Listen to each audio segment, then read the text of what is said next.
when Vice President Harris is in that position? Would you be okay if she rejected the vote? It's publicly available. Why was it deleted, though? The Supreme Court in the state of Pennsylvania said that Republican passed changes to their law was constitutional.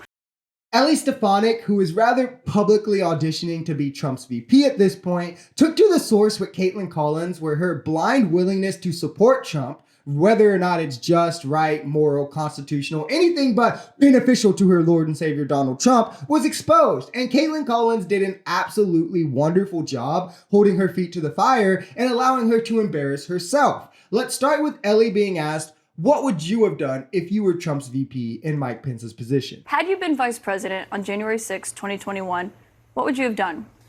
I stood up for the Constitution. I believe it was what would you have done if you were vice president? I would not have done what Mike Pence did. I don't think that was the right approach. I specifically stand by what I said on the House floor, and I stand by my statement, which was there was unconstitutional overreach. There was unconstitutional overreach in states like Pennsylvania, and I think it's very important that we continue to stand up for the Constitution and have legal and secure elections, which we did not have in 2020.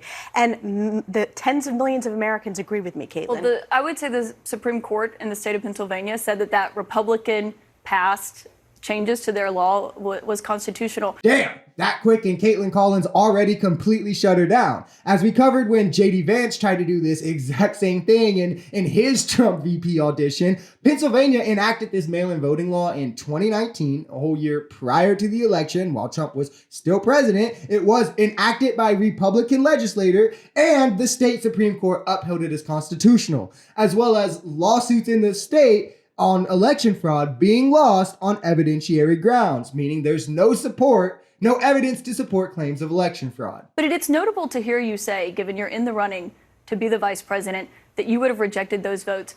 Come this election, when Vice President Harris is in that position, would you be okay if she rejected the votes if Donald Trump wins? Listen, we need to make sure the election is constitutional and legal. We're talking about Democrats. Legal. Notice how she doesn't answer the question, and that's because the answer is no. There would be a major uproar if a Democrat ever did this, but because it was Trump who has a stranglehold on them and their entire party, they're willing to do all the mental gymnastics necessary to defend him and embarrass themselves while doing so. Again, this is the party that wants to take rights from the LGBTQ community because they're living in a delusion. But we're all supposed to cater to their actual delusion of election fraud, even after 60 court cases have been lost on evidentiary grounds. 6 were not. In 4 of those cases, the evidence was still deemed insufficient. This was with Republican judges never accused of fraud or conspiracy, and in nonpartisan courts. But Republicans will also have you believe that all of these people are some part of a grander scheme that's been plotting in conspiracy to just target Trump. And they work together to steal this election, though not a single one of these judges has ever been accused of anything along the lines of these before. They started here. You deleted a statement that was on your website recently calling January 6th a tragic day. Why was it deleted, though? I have all my public statements from the current Congress. You can access all of my previous public statements from... But why was it deleted from your website? I only have the press releases from this current Congress. All of those statements are available since I was elected on multiple social media accounts,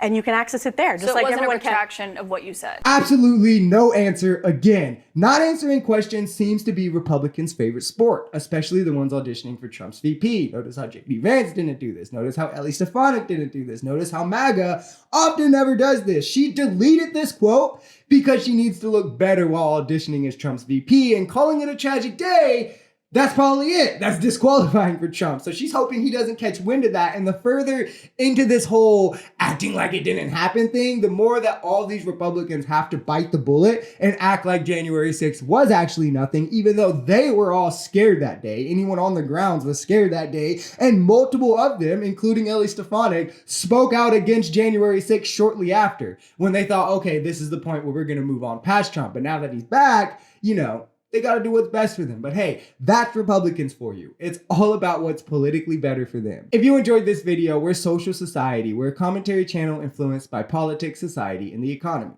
We are pretty left-leaning on this channel, but we're open to our right-wingers as well. The biggest thing here is having conversations that get everyone to the bottom of the truth. If that sounds like something that can interest you, consider smashing that subscribe button, leaving us a like, or even commenting on this video. We even have memberships available as low as $3 if you'd like to support, because the only way we become a society is together.